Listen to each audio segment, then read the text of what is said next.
Self-discipline is the center of all material success. You cannot win the war against the world if you can't win the war against your own mind. I love this one.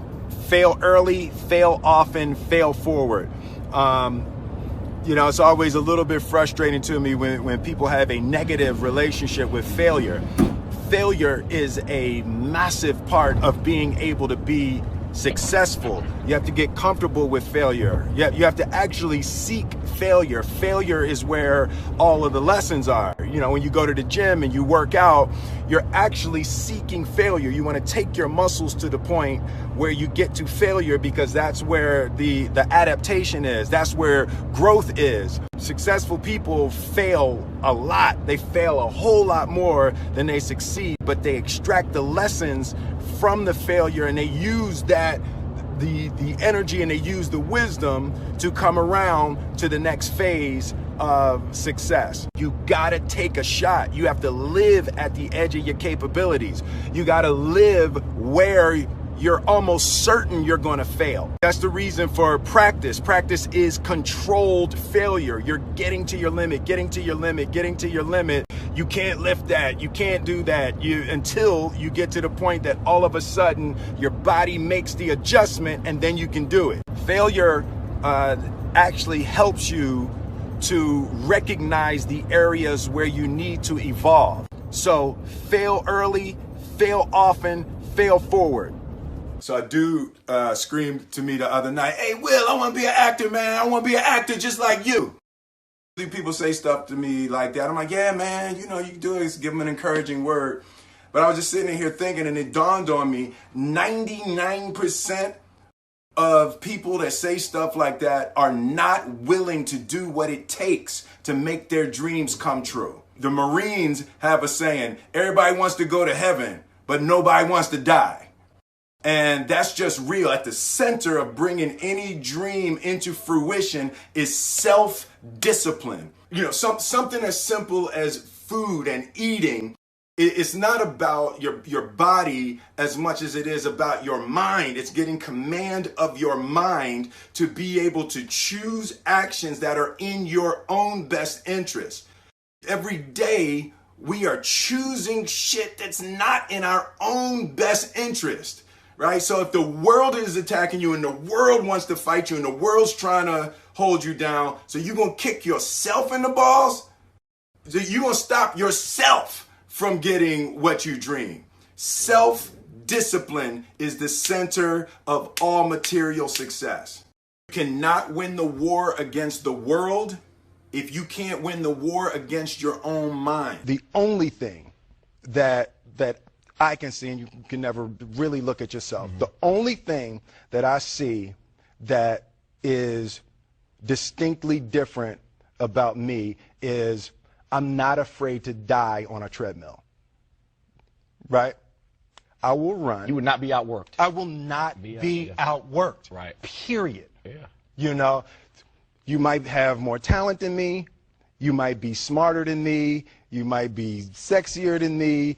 You might be all of those things. You got it on me in 9 categories.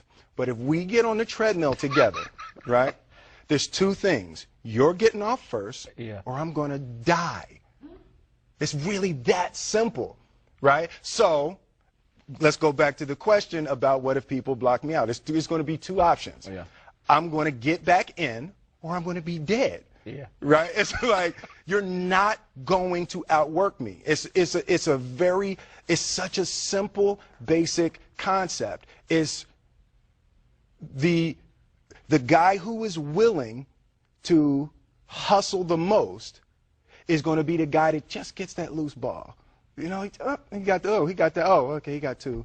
Ooh, God, he hustled, he grabbed that one. That was going to be out of bounds, but he saved it back in. It's like, the commodity that I see the majority of people who aren't getting the places they want or aren't achieving the things that they want in this business is strictly based on hustle. It's strictly based on being outworked. It's strictly based on missing crucial opportunities.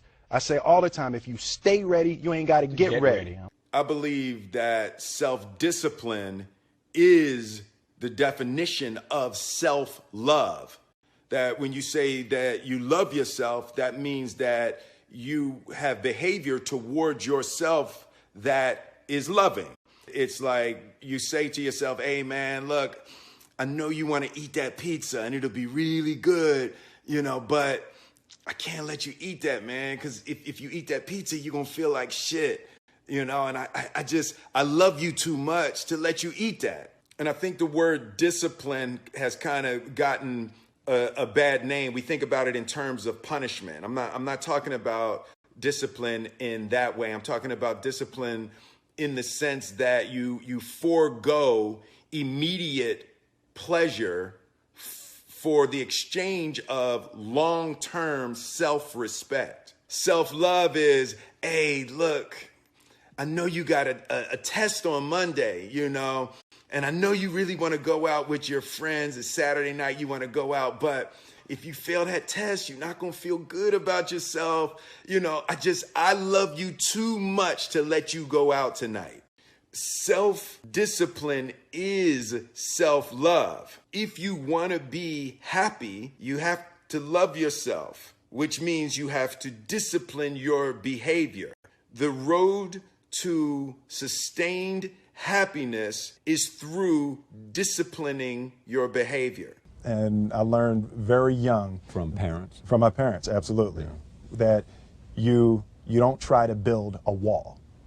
You don't set out to build a wall. You don't say, I'm going to build the biggest, baddest, greatest wall that's ever been built. You don't start there. You say, I'm going to lay this brick as perfectly as a brick can be laid. There will not be one brick on the face of the earth that's going to be laid better than this brick that I'm going to lay in this next 10 minutes. Yeah. And you do that every single day. And soon you have a wall. And soon you have a wall. Yeah. And I think psychologically, the advantage that gives me over a lot of people that I have been in competition with in different situations is it's difficult to take the first step when you look how big the task is. The task is never huge to me. It's always one brick. Me too. Greatness is not this wonderful, esoteric, elusive, God-like feature that only the special among us will ever taste. It's something that truly exists in all of us. It's very simple.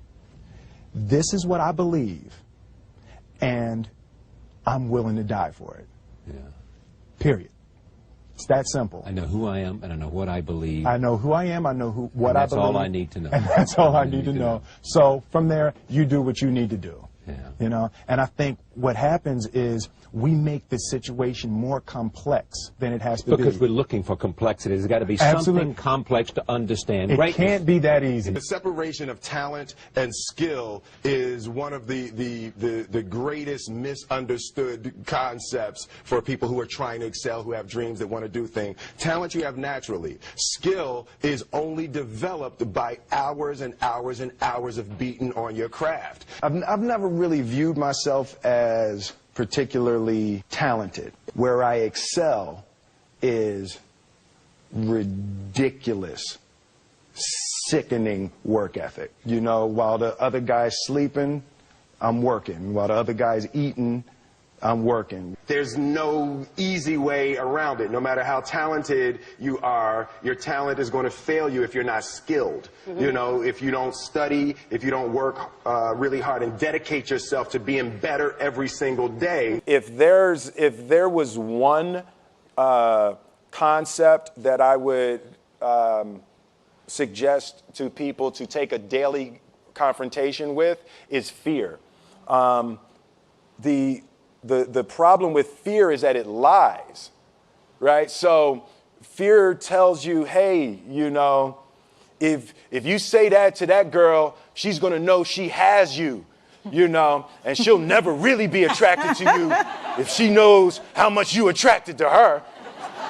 Don't say that. No, how we get her is when she walks by, ignore her.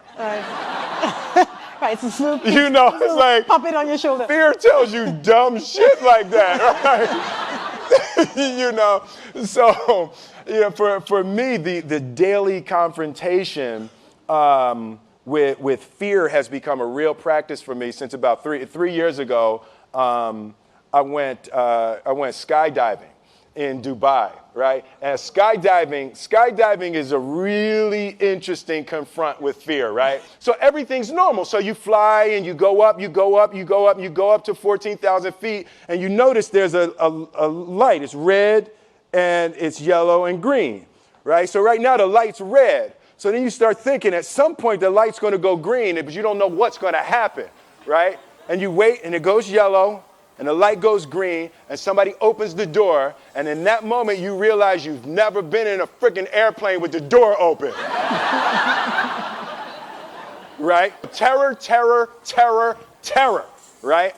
So you go, and then, you know, if you were smart, you sat in the back, so you don't go first, right? And then people start going out of the airplane. And you go, and the guy walks you up to the end of the thing, and you're standing and your toes are on the edge and you're looking out down to death. And they say, on 3. And they say, 1, 2. And he pushes you on 2 because people grab on 3, right? Right? And you go,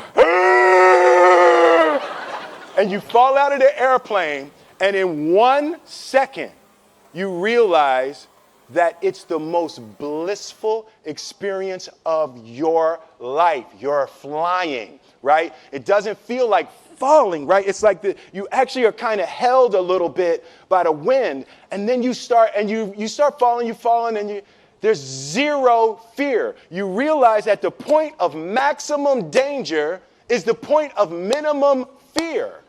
It's bliss. It's bliss, and you're flying,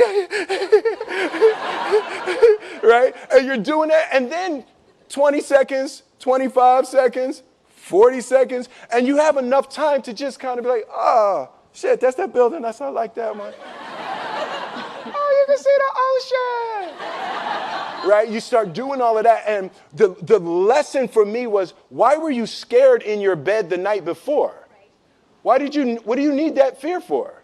Just don't go. Why are you scared in your bed 16 hours before you jump? Why are you scared in the car?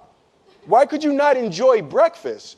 What did you need that? The fear is fear of what? You're nowhere even near the airplane. Everything up to the stepping out, there's actually no reason to be scared. It only just ruins your day. You don't have to jump. And then in that moment, all of a sudden, where you should be terrified is the most blissful experience of your life. And God placed the best things in life on the other side of terror. On the other side of your maximum fear are all of the best things in life.